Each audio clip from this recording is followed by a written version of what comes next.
পবিত্র ঈদ উল ফিতর ঘনিয়ে আসার সাথে সাথে খুলনার বাজারগুলোতে বেড়েছে কেনাকাটার ধুম। সকাল থেকে গভীর রাত পর্যন্ত ক্রেতাদের ভিড়ে জমজমাট শহরের প্রধান বিপণী বিতান ও বাজারগুলো।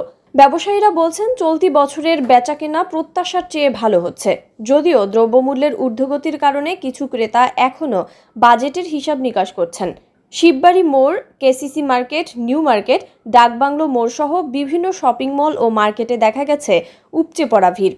বিশেষ করে সন্ধ্যার পর থেকে কেনাকাটা বেড়ে যায়। পোশাক, জুতা, কসমেটিক্স, শিশুদের পোশাক ও গহনার দোকানে ব্যাপক ভিড় লক্ষ্য করা গেছে।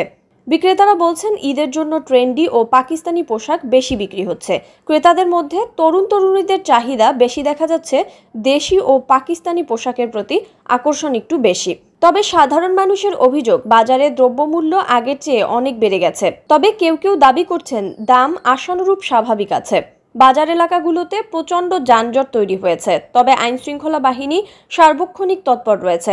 পুলিশের পক্ষ থেকে জানানো হয়েছে ঈদকে সামনে রেখে নিরাপত্তা ব্যবস্থা জোরদার করা হয়েছে, যাতে ক্রেতারা নির্বিঘ্নে কেনাকাটা করতে পারে। ঈদের বাকি মাত্র কয়েকদিন, তাই শেষ মুহূর্তের কেনাকাটা আরও বাড়বে বলে ধারণা করা হচ্ছে। ব্যবসায়ীরা আশাবাদী ঈদের আগের 2-1 দিনে বিক্রির পরিমাণ আরও কয়েক গুণ বাড়বে।